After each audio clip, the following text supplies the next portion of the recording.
Welcome back to our channel, dear friends. Today's story is truly unforgettable. Imagine giving your beloved daughter a luxurious villa as a wedding gift, only to watch helplessly as her greedy in-laws invade and attempt to take over her dream home. But what happened next was utterly jaw-dropping. A single powerful sentence sent those entitled in-laws running for the hills.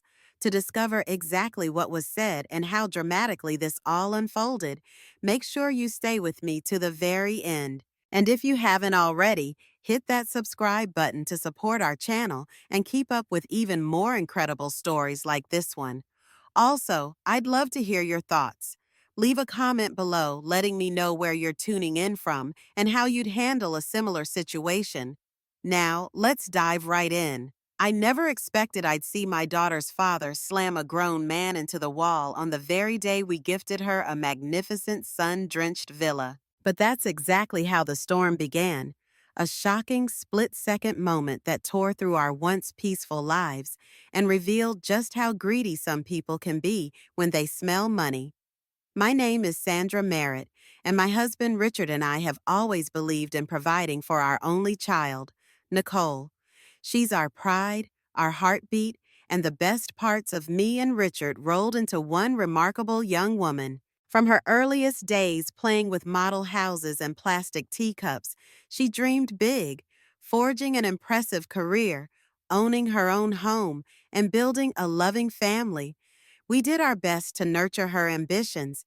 We made sure she got into a great university.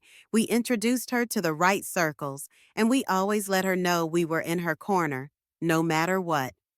Over the years, Nicole's growth astounded us. She became a poised and hardworking professional, landing a solid position at Highland and Company in Boston. She conquered each promotion with a mix of self-confidence and humility, the kind of blend that draws respect from friends and colleagues alike. Watching her become this strong, caring person who wanted to share her success with others filled me with a glowing sense of pride.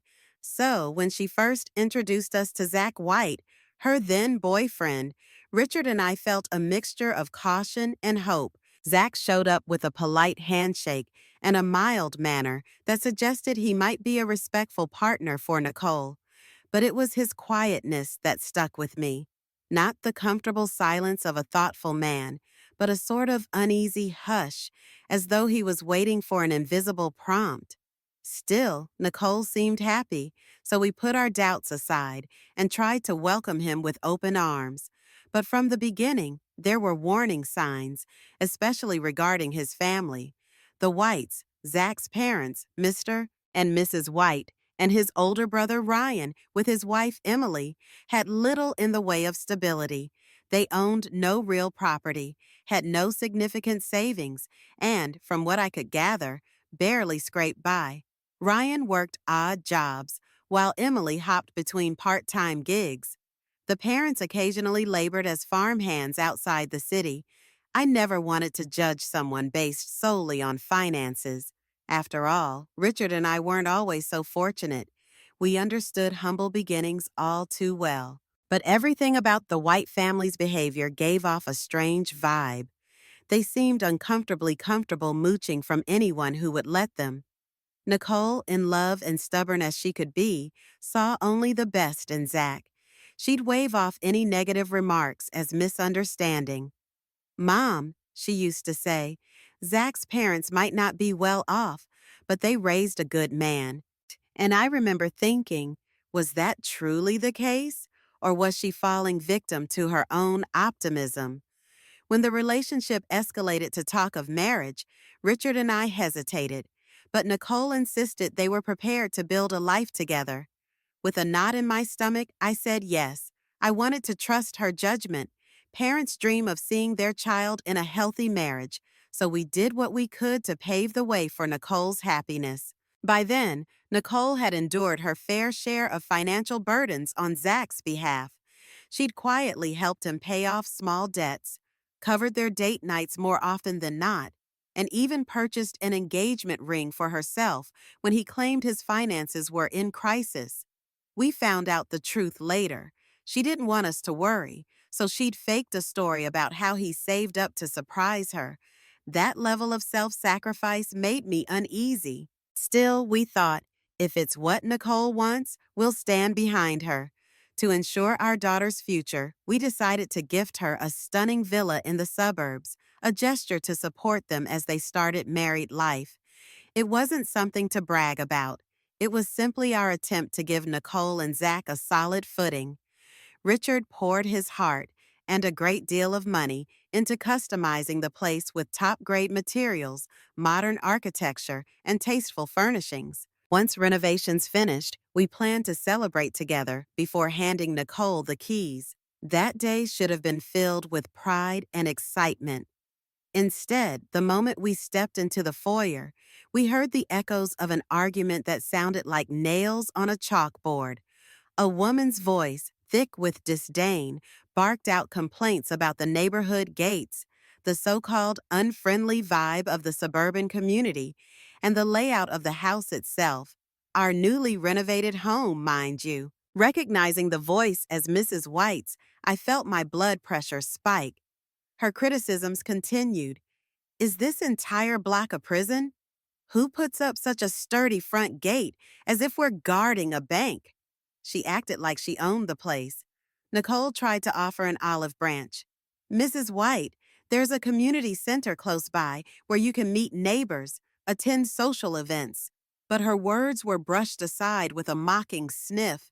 Then Mr. White emerged and dropped a bombshell with the casual arrogance of a man who'd found a golden lottery ticket. He'd decided right then and there that the master bedroom would be his and Mrs. White's, before Nicole even stepped foot in it as the rightful homeowner. As if that weren't enough, he mumbled a plan about moving Ryan and Emily in too, along with their little boy, Oliver. Suddenly, it wasn't a home for my daughter and her future husband. No, it was the White family's new fortress, an all-expenses-paid, multi-generational nest. Quick pause. If you're reading this right now, I'm curious. Where are you tuning in from? Comment 1 if you're enjoying the story so far, or comment 2 if you think there's more drama to uncover. Your feedback means a lot, and I'd love to hear your thoughts. Nicole stared at Zach, expecting him to intervene. To her horror, he just lowered his eyes, scuffed the pristine hardwood floors with his shoe, and said nothing. My daughter had tears brimming in her eyes, fury swirling in them, as she told them they had absolutely no right to impose like that. But the Whites acted like she was the intruder. They twisted it all around, accusing Nicole of being ungrateful to a future father-in-law.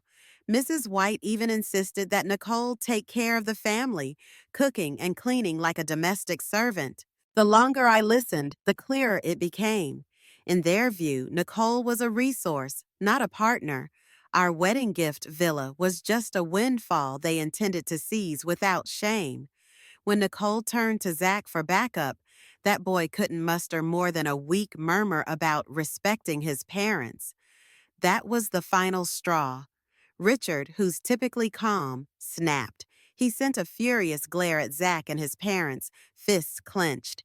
Then, in one terrifying moment, Mr. White made a remark about Nicole's spoiled, city-bred attitude, implying she wasn't good enough for Zach. Richard swung, one punch to Mr. White's jaw. The man toppled backward, hitting the wall with a thud that silenced the room. No one moved.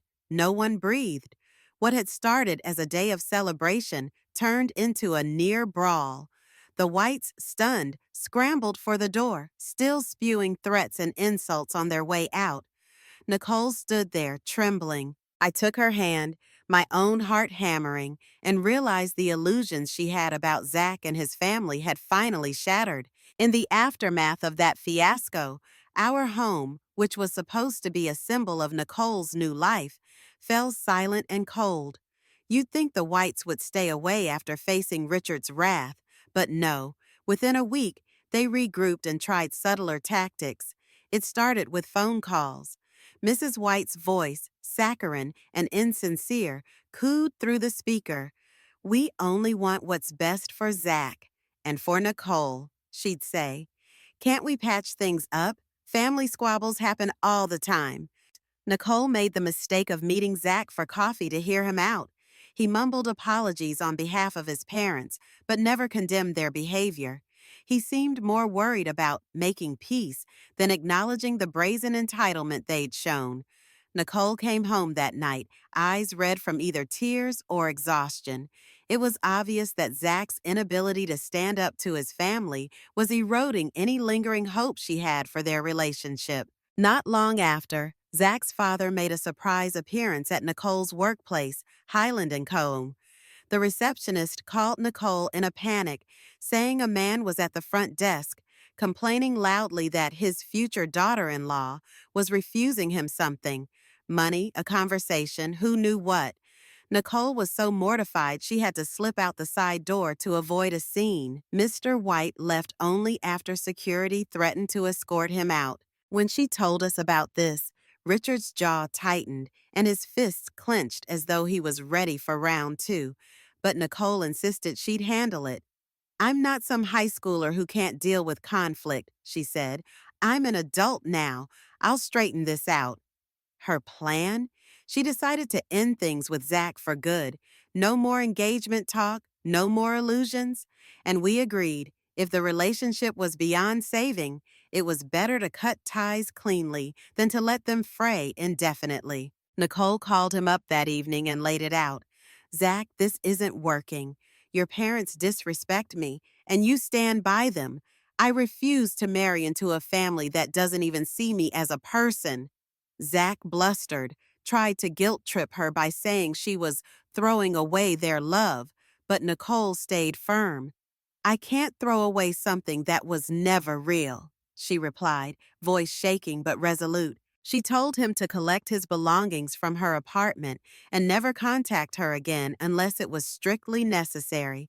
After that conversation, we thought the storm had finally passed. How naive we were. The Whites, furious that they'd lost their golden ticket, launched an even more outrageous campaign. Zach demanded Nicole pay him back for every little thing he'd ever spent on her. Coffee, cheap dinners, even gas for rides that she mostly drove him to. He itemized it all in a spreadsheet, down to the cent, and emailed it to her, claiming she owed nearly $3,000. The nerve! He conveniently forgot that Nicole had paid for far more expensive things: his phone, some of his bills when he was unemployed, his father's hospital expenses. The hypocrisy was stunning. Nicole was initially too shocked to respond, but once her fury kicked in, she paid the sum, in full, plus a bit extra, then attached a similar breakdown of everything she had ever spent on him, which far exceeded his petty invoice. She made it clear, I'm settling my side to avoid any contact. Now, if you're so eager to balance accounts, you owe me more than you claim I owe you. Don't bother paying me back, but keep quiet or face legal consequences for harassment. She forwarded a copy of this exchange to her legal consultant at Highland & Co. as a precaution. It was as if she was telling him, you want to play nasty? Fine, but you can't win. That put an end to the invoice farce, though it also inflamed the Whites' resentment. Hey, friends, a quick check-in. If you feel Nicole made the right move settling that invoice outright, comment 1 to show your support for her decisive action. If you think she should have ignored it and let Zach flail, comment 2. I'm curious about your take. We braced for more drama, and it arrived in the ugliest form: public humiliation. One morning, Nicole walked into work to find a small crowd whispering near the lobby. There stood Zach, flanked by his outraged parents, waving a giant poster board with a list of debts Nicole supposedly owed him. They were calling her a fraud, a gold digger, and worse. People stared, flabbergasted by the pettiness of it all. Highland and Co. Security asked them to leave. Instead of going quietly, Mrs. White began shouting about how Nicole had used Zach for money, for status, accusations so ridiculous that onlookers started snickering. Watching them melt down only illustrated how desperate and unhinged they'd become. Seeing Nicole walk in, Mrs. White lunged in her direction as if aiming to slap her. I was right behind Nicole, and I instantly stepped between them, glaring coldly. Mrs. White froze mid-swing, flustered by the memory of Richard's fist connecting with Mr. White's jaw not too long ago. Maybe she finally understood we weren't pushovers.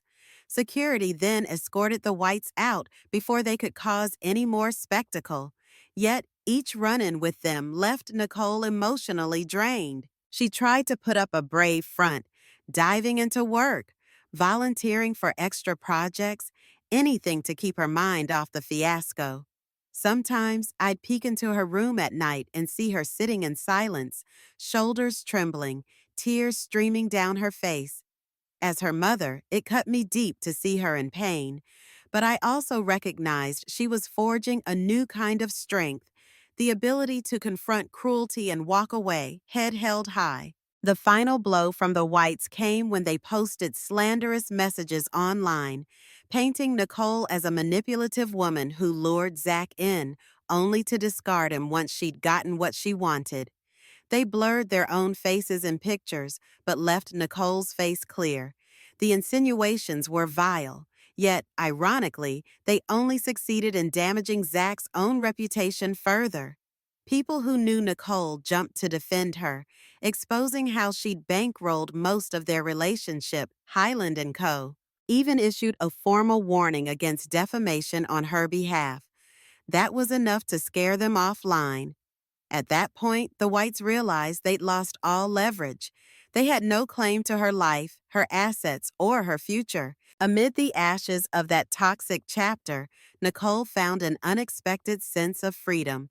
No more sly remarks about her finances. No more phone calls from Zach's parents breathing down her neck about wedding plans or house chores. It was as though she'd shed a heavy coat of guilt and worry that had weighed her down for months. Richard and I hoped she could finally move on, especially since she still had that beautiful villa in the suburbs. Our gift, waiting to become the home she genuinely deserved. Yet, Nicole had no desire to move in right away. The place felt tainted by the Whites' intrusion, like the echo of their voices still lingered in every room. She asked Richard to rent it out for a while, wanting no direct contact with those memories. We understood. Healing doesn't follow a straight path. It's full of stops, starts, and unexpected turns. That healing process became clearer when Nicole was chosen by Highland & Cody to attend a high-profile business conference. They wanted her to present some of the firm's latest strategies, focusing on market expansions across several states. She'd never done a presentation of that scale before, and I could sense her excitement. She poured herself into the task, working long hours, practicing her speech in front of her bathroom mirror. Sometimes I'd hear her rehearsing after midnight, voice echoing with confidence.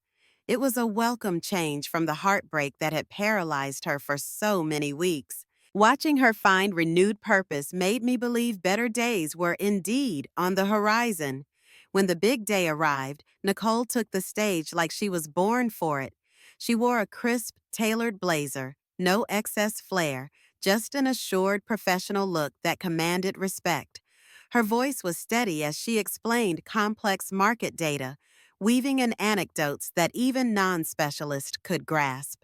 By the time she finished, the crowd of executives and entrepreneurs burst into applause. In that sea of impressed faces, one person stood out, a man slightly older than Nicole, with a thoughtful expression and keen eyes.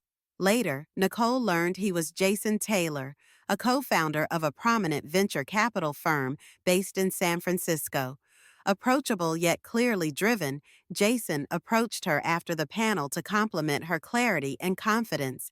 Their initial conversation was brief, mostly about business, but something in the air felt different from the usual networking chatter. Nicole returned from the conference with a new stack of business cards, fresh leads for Highland & Co., and a face that glowed with a quiet triumph.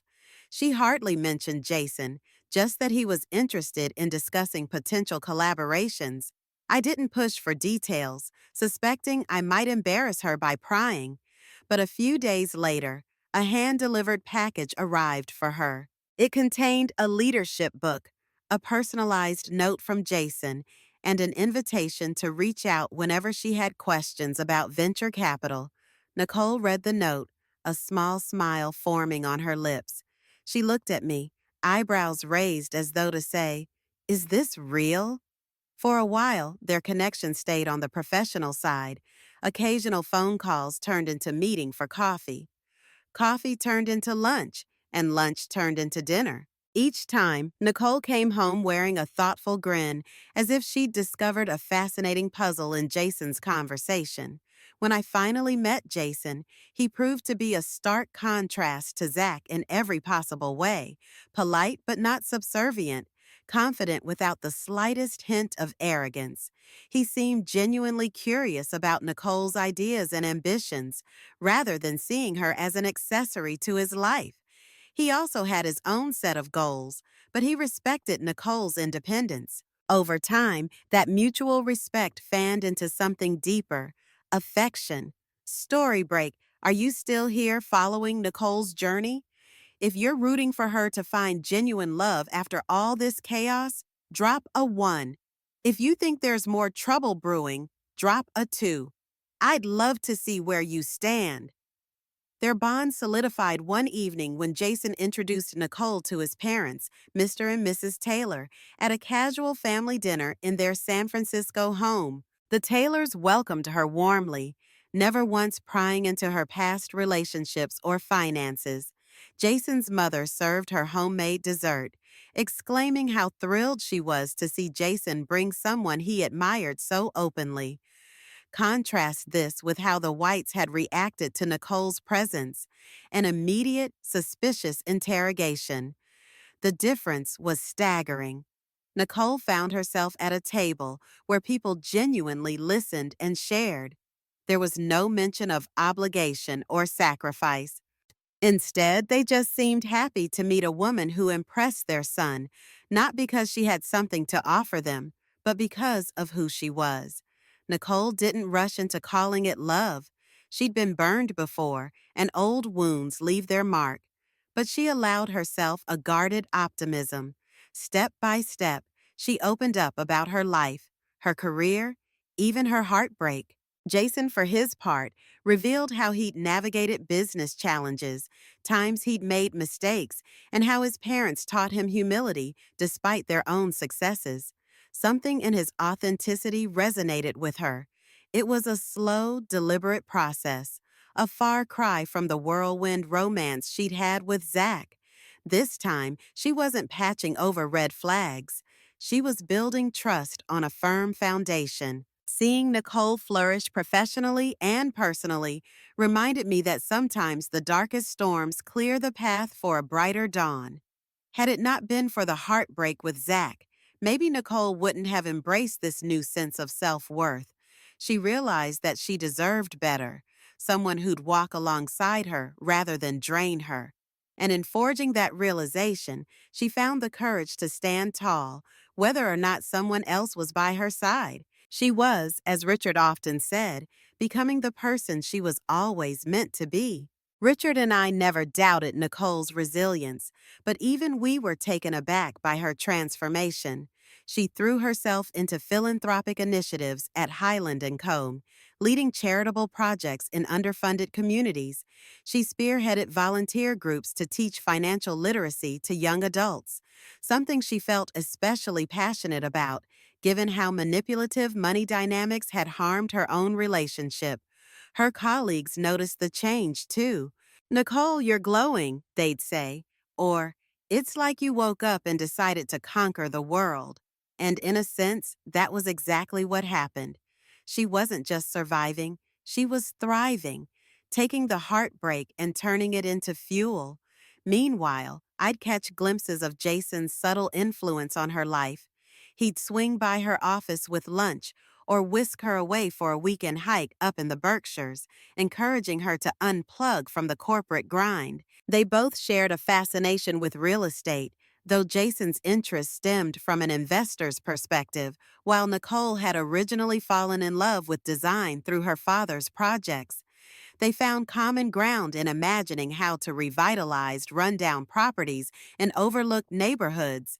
I'd hear them brainstorming, excitedly sketching out ideas on napkins. Each conversation revealed their synergy, a sense of partnership I'd never seen in Nicole's previous relationship. Still, old ghosts sometimes linger. Occasionally, Nicole would tense up if someone brought up engagements or wedding talk. She was in no rush to slip a ring on her finger, and Jason, respectful as always, never pushed the subject. "When you're ready," he told her simply, "we'll talk about it. Until then, I'm just happy building what we have." Richard and I couldn't help but grin at each other. This was a man who understood patience, humility, and love in equal measure. But as Nicole's world brightened, Zach's seemed to descend into chaos. We started hearing rumors that he'd lost his job after Highland & Co. publicly called him out for causing disturbances in their lobby. His father's short temper got him in trouble at multiple workplaces. Mrs. White's brazen attitude had burned countless bridges. They drifted from place to place, eventually leaving Boston altogether when no one would hire Zach. For a time, it seemed they might fade from our lives entirely. Yet, fate isn't always so kind. One evening, about 6 months after Nicole's break with Zach, I answered a call on my cell phone, a number I didn't recognize. A hesitant male voice on the other end said, "Is this Mrs. Merritt?" I froze, immediately recognizing Zach's subdued tone.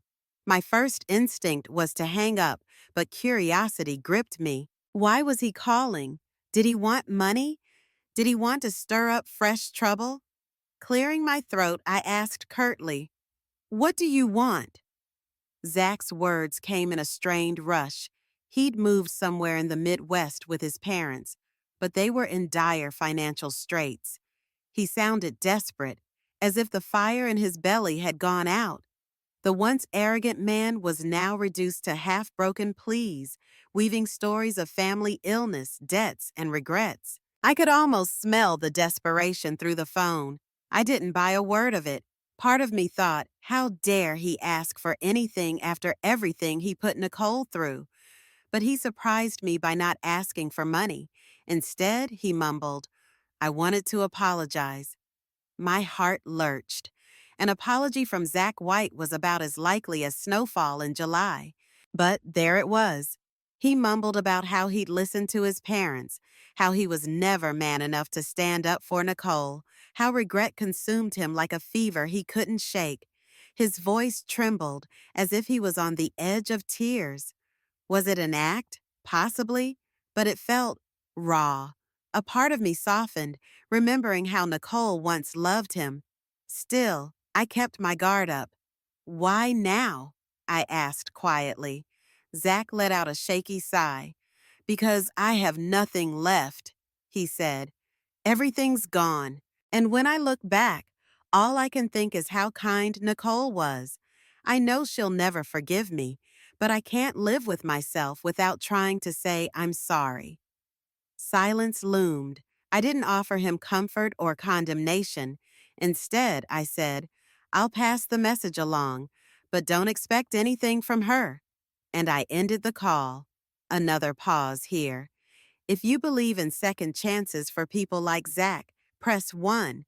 If you think once trust is broken, it's best to move on for good, press 2. Your perspective matters, and I'm curious. When I told Nicole about the call, she showed no visible reaction. She simply nodded and asked, "Are they in real trouble?" I relayed the gist, but neither she nor I could be sure if it was genuine or yet another ploy for sympathy. She thanked me for telling her. Then, with a sigh, she declared, "I won't call him back. I can't revisit the past, Mom. I'm trying to live fully in the present now." And that was it.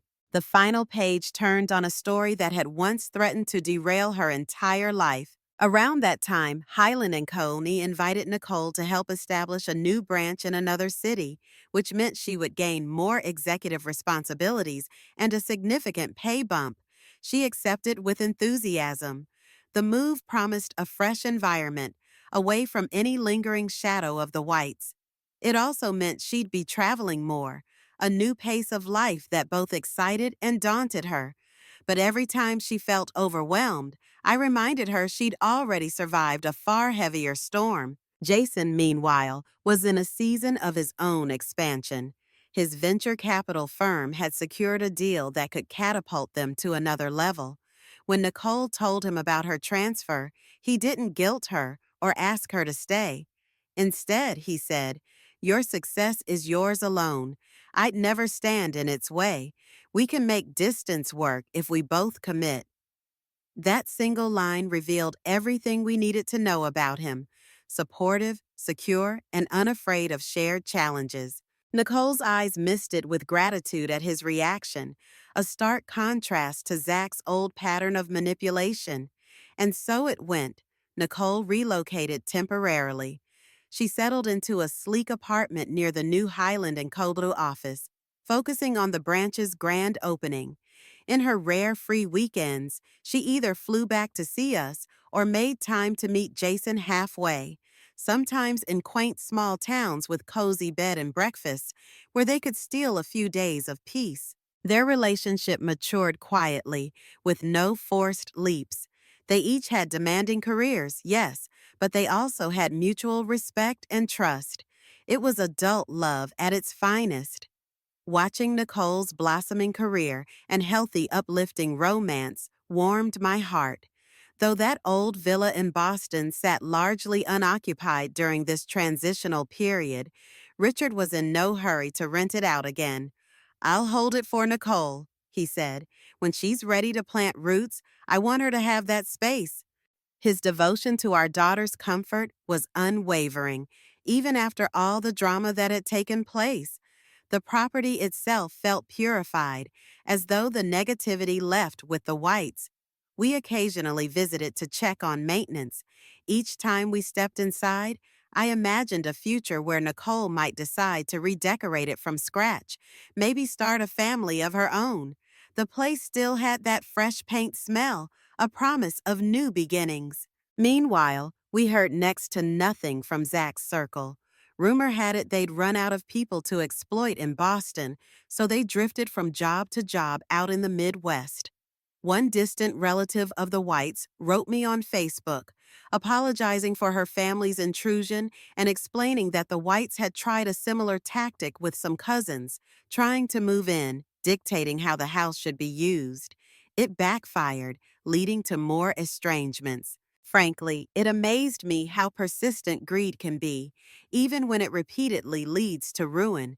Then came the day that truly marked a turning point for Nicole, and for all of us. She had been in the new branch for about 8 months when she arrived at a major industry awards ceremony. This time, she wasn't just presenting, she was being honored. Highland and Cody recognized her outstanding leadership and dedication to ethical business practices. That evening, I saw pictures of her online, wearing a deep emerald gown that radiated sophistication. Richard and I, though we couldn't attend in person, received proud updates from her colleagues. After the ceremony, Jason took Nicole out for a celebratory dinner at a historic inn. Candlelight flickered across their table.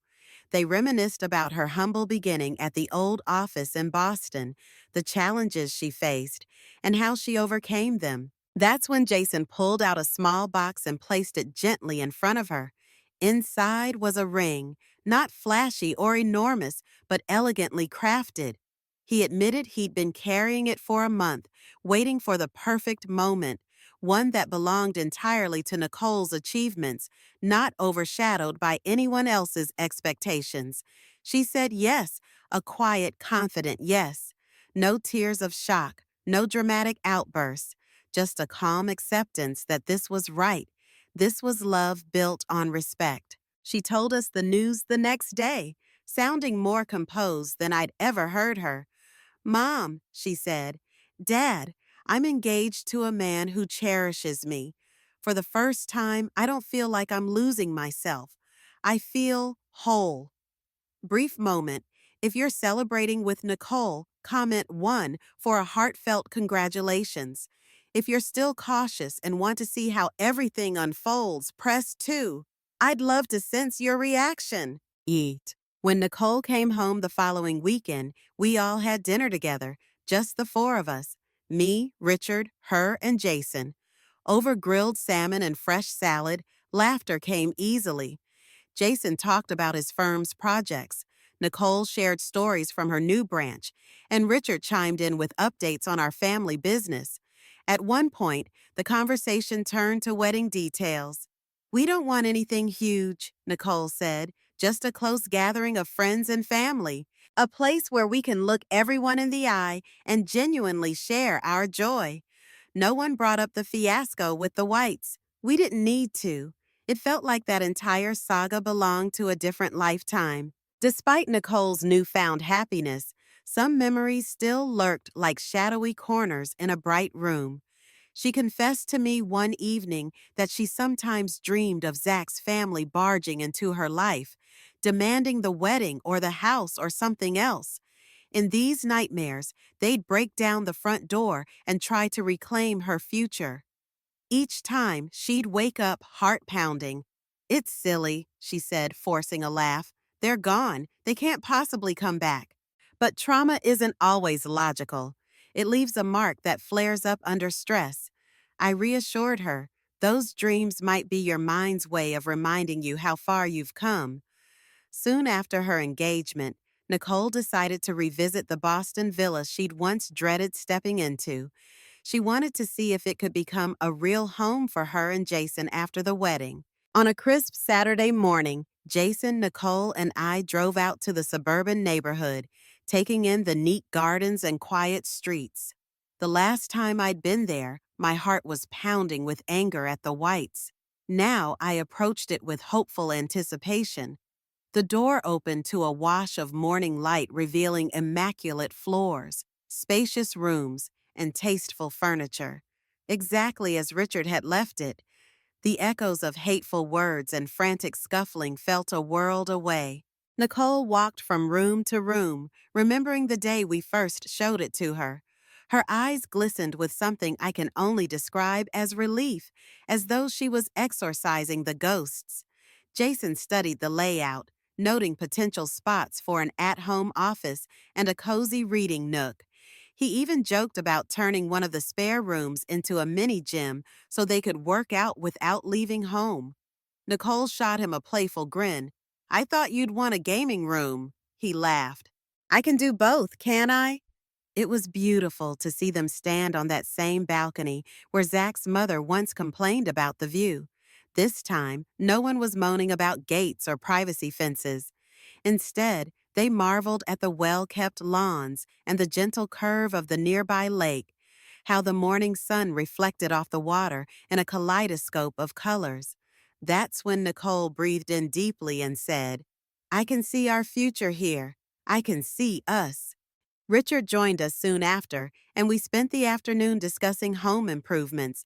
No major renovation was needed, just some personal touches, new curtains, fresh paint in a few rooms, updated appliances. The day felt like a reclaiming, a final statement that this house was Nicole's to share with whomever she chose. And maybe, after the wedding, they'd officially settle in, or maybe they'd keep it as a second home for weekend escapes while still living in the city. Whatever choice she made, it would be hers, no one else's. Mid-story check. Are you envisioning the villa with them? If you wish you could see the sunrise from that balcony, drop a 1. Or if you're more interested in how they'll design the rooms, drop a 2. Thanks for being part of this journey. In the middle of this hopeful day, the doorbell rang. It was unexpected, and for a split second, I felt a chill, half expecting a white family ambush. But it was a realtor from a nearby agency. She'd noticed someone was in the house and thought the property might be back on the market. We politely told her we weren't selling, but thanked her for her interest. After she left, We shared a good laugh, imagining if that had been the Whites again. This time, we knew how to stand our ground, no question about it. Evening settled in, and we toasted with sparkling cider to celebrate new beginnings in that villa. Jason and Nicole stood side by side, soaking in the warm glow of the overhead lights and the comforting hum of the air conditioner. She turned to him and whispered just loud enough for me and Richard to hear, "Thank you for never making me question my worth." Jason squeezed her hand in response, no elaborate speeches needed. Before we locked up, Nicole found a small scratch mark on the wooden banister, most likely from the day Mr. White scuffed it while hurrying through the house. She traced it with her fingertip, expression pensive. "We could sand this away, and it looked brand new," Richard offered. Nicole shook her head. "Let's leave it. It can remind me that even something beautiful can carry scars, and that's okay." It was a poignant moment, capturing the essence of how she'd chosen to integrate her past without letting it define her future. We departed that night knowing the house now stood as a monument to her resilience, no longer a battleground for someone else's greed. The wedding planning was surprisingly smooth, largely because Nicole kept it simple and Jason's family was refreshingly cooperative. She invited only a handful of close friends, a few cousins, and some colleagues who had become like a second family at Highland & Co. Meanwhile, the Taylors brought in a modest guest list of relatives from different parts of California. Richard and I used the occasion to reconnect with old friends, many of whom still remembered Nicole as the bright, determined college grad who used to talk about one day designing houses. No fuss about elaborate venues or multiple ceremonies, just a single day at a scenic garden, full of fresh flowers, heartfelt vows, and genuine unity. People often say the wedding day belongs to the couple, but as a mother, I also felt it was a day of closure and renewal for us as a family. Richard took Nicole's arm in his, ready to walk her down the aisle. She wore a simple, elegant gown that flowed around her like a gentle cloud, and her face glowed with calm joy. I was sure I'd cry, but in that moment I only felt a warm surge of pride. Pride that she'd chosen a love that uplifted her rather than overshadowed her. A love that didn't demand she shrink herself to fit someone else's insecurities. The ceremony was held under a floral archway, the late afternoon sun casting long, soft rays across the garden. Jason stood there, eyes shining, dressed in a tailored navy suit. When Nicole stepped forward with Richard by her side, it was as though the world paused to watch her transformation from heartbreak survivor to glowing bride. Their vows were short but deeply personal, referencing private jokes, shared aspirations, and the mutual promise to always see each other as individuals first. When they exchanged rings, there wasn't a dry eye among the guests. Even I, who thought I'd hold it together, found a tear sliding down my cheek. Afterward, in the gentle chaos of congratulations and group photos, I noticed Nicole slip away briefly, heading toward a quiet corner of the garden. Concerned, I followed. I found her gazing at a small koi pond, fiddling with the hem of her wedding dress. When she turned to me, her eyes were brimming with emotion. "Mom," she said, voice trembling slightly, "I'm so happy. But there's a part of me that still aches for the girl who thought she had to accept less than this." She wasn't speaking of regret, but of a deep acknowledgement of her own past naivete. I placed a hand on her shoulder. "That girl is gone, Nicole. You're here now, in this moment, and that's all that matters. You earned this happiness." She nodded, exhaling as though she was letting the last ghosts fade. Then she smiled, truly smiled, and asked me to go back and celebrate with everyone. That's exactly what we did. Richard, Jason, the Taylors, and I formed a small circle around her, a ring of familial support. The night sparkled with music and laughter, the reception culminating in heartfelt toasts. Jason's father gave a particularly touching speech about how proud he was of his son for finding a partner so passionate and thoughtful, while Nicole's new mother-in-law gave Nicole a gentle hug that spoke volumes without a word. Quick check. If this wedding scene brought you a sense of peace or joy, drop a 1. If you're still curious about whether more drama could pop up, drop a 2. I'm all ears. We never once mentioned the Whites by name. Yet, I couldn't help but marvel at the stark contrast. If Nicole had married Zach, her wedding day might have been overshadowed by demands, arguments, or insults. Here, she was enveloped by love and respect. By the end of the evening, as the newlyweds prepared to depart for their honeymoon, a modest yet romantic trip to the Napa Valley, Nicole tossed her bouquet, said a tearful goodbye, and soared into a future that finally felt like hers. The entire ride home, Richard and I held hands, content in the knowledge that our daughter had broken free from the chains of an exploitative relationship and found real happiness in its place. In the months that followed, Nicole and Jason settled into a comfortable rhythm of married life. They chose to keep the suburban villa as a weekend home and maintain a more convenient condo in the city, given their jobs. Richard couldn't have been happier. He saw them filling that villa with life and memories over the years to come, hosting weekend barbecues, maybe bringing grandchildren around one day. As for Nicole, she finally felt ready to reshape the house to her liking. She hired interior designers to help her pick out fresh color palettes, modern fixtures, and high-quality furnishings. Every choice she made reflected her and Jason's mutual tastes, a far cry from the chaotic demands the Whites once tried to impose. One Saturday, while checking paint samples in the living room, Nicole received an unexpected text from an unknown number. It read, "Nicole, I know we're not on speaking terms, but I want you to know I'm genuinely sorry for everything I put you through. I heard you got married. Congratulations. You deserve better than me." It was signed simply Zach. Nicole stared at the message, her expression unreadable. She showed it to Jason, who gently asked, "How do you feel about it?" Without missing a beat, Nicole deleted the text and said, "I have nothing left to say to him." That was her closure. She didn't need to respond. She'd moved on, and the past had no hold over her anymore. Life brimmed with small, beautiful moments. Nicole discovering a new coffee spot near the city office, Jason surprising her with tickets to a local jazz concert, or the pair of them chatting excitedly about each other's next business ventures. They often joked that they had to schedule official unplug hours just to enjoy each other's company without the intrusion of emails or phone calls. Their partnership, built on mutual respect and unwavering trust, was thriving. Meanwhile, Richard and I watched from the sidelines, cheering them on like proud supporters.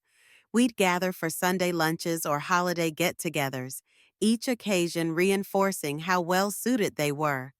But the moment we truly recognized Nicole's healing was when she finally revisited the story of her past in a candid conversation. It happened during a relaxed barbecue in the villa's backyard, the air fragrant with grilled vegetables and marinated chicken. Jason and Nicole were reminiscing with friends about bizarre dating anecdotes, and someone asked Nicole how she'd managed to dodge the worst relationship pitfalls.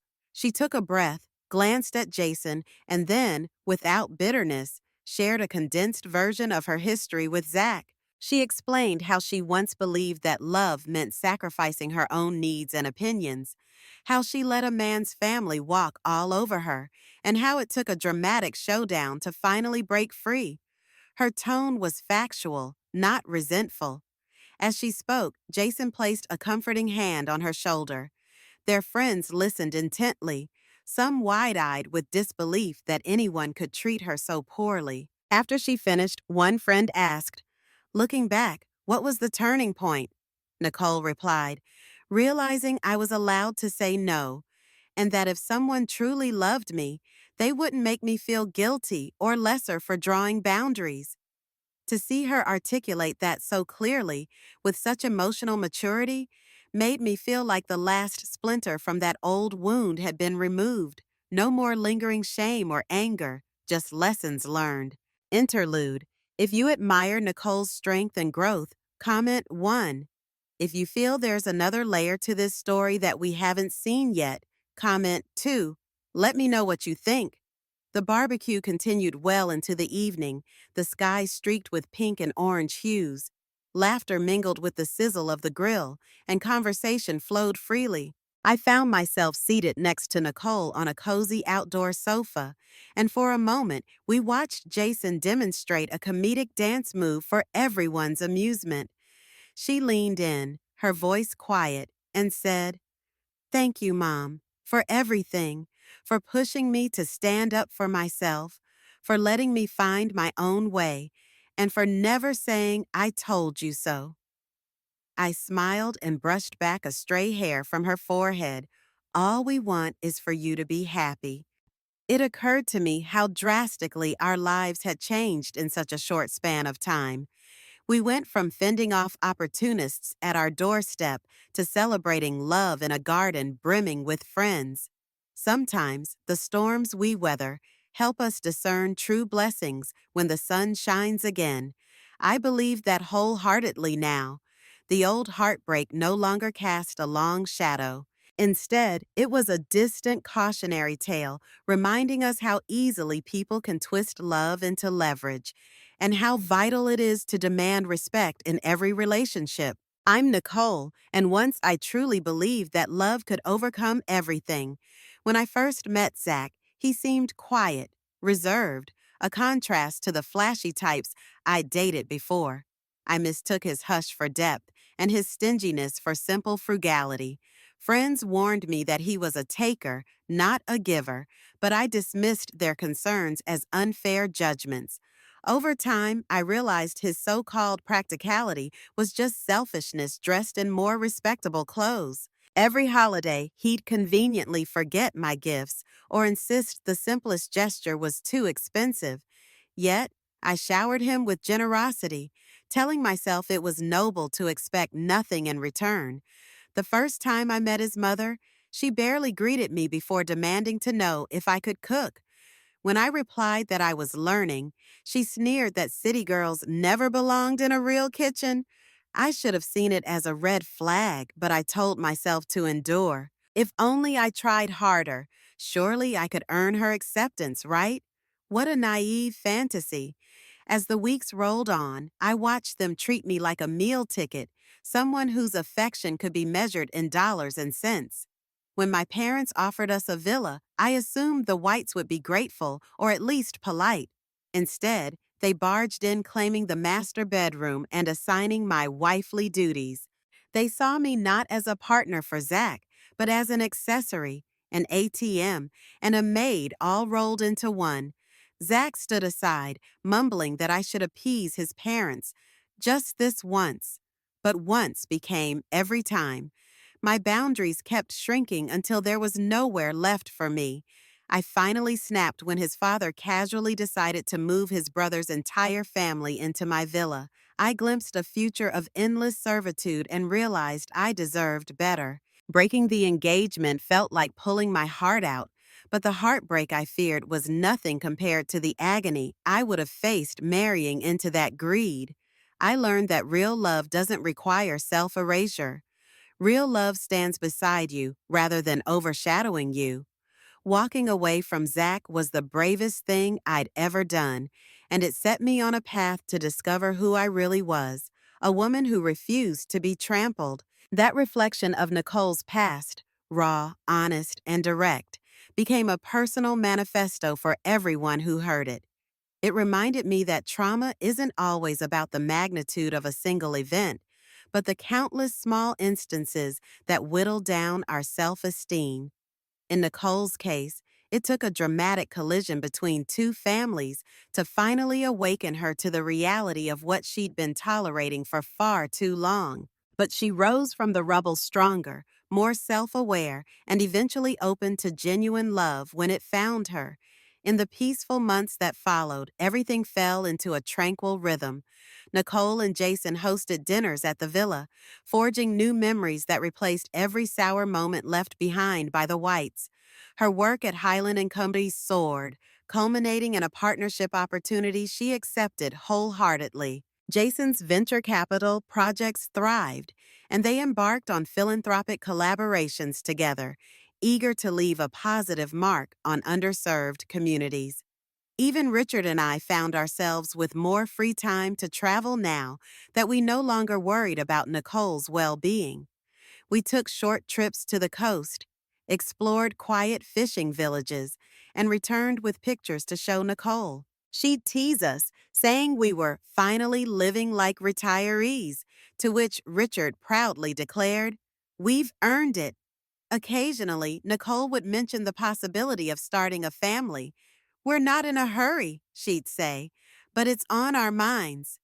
Whether or not grandchildren appear soon, we're content knowing our daughter stands on solid ground, shielded by her own strength and the unwavering kindness of the man who stands beside her. As for Zach and his family, they remain ghosts of a lesson learned. Nicole never reached out again, and no further calls disturbed our peace. Sometimes we hear distant rumors that they continue drifting, their sense of entitlement festering wherever they land, but it's no longer our concern. They can't trespass on our happiness or cast shadows on Nicole's life. The story doesn't end here, of course. Life seldom closes its pages neatly. But if there's one takeaway, it's that no amount of love or pity should blind a person to their own worth. Nicole discovered that the hard way, but she did discover it. And in the wake of heartbreak, she met a future that proved how healthy love can feel. Unforced, nourishing, like a home you choose rather than one you're coerced into. Standing by, Richard and I couldn't be prouder. Final engagement prompt. If you've journeyed with us to the end and feel inspired or relieved, comment 1. If you think we should have done anything differently, comment 2. Thanks for sharing in our family story, wherever you may be. When I reflect on the day I almost watched Richard knock out that man in the villa, a day meant to be a joyous unveiling of a wedding gift, I see it now as the spark that ignited Nicole's ultimate awakening. In a single punch, the illusions about Zach and his family shattered, and sometimes a moment of raw confrontation paves the way for a lifetime of honest serenity. Our daughter took the gift we offered, the villa, and reclaimed it from the hands of greed. She took her dreams and molded them into a reality that not even heartbreak could undermine. Most importantly, she learned the power of one simple sentence that forever sent her greedy in-laws running. "Take your parents and get out. This house is not yours." No further intrusions, no more illusions.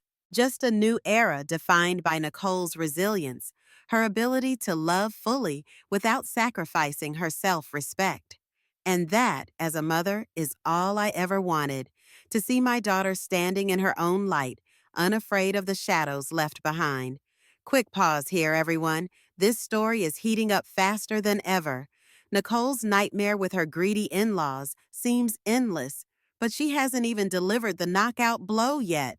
Trust me, what she says next is going to leave you cheering. If you're enjoying the story so far, go ahead and drop a comment below. Type 1 if you think Nicole's parents did the right thing stepping in, or 2 if you believe Nicole should have handled things entirely on her own. And while you're at it, don't forget to subscribe to our channel for more gripping stories just like this one. Now, let's get back to the drama and find out what happens next.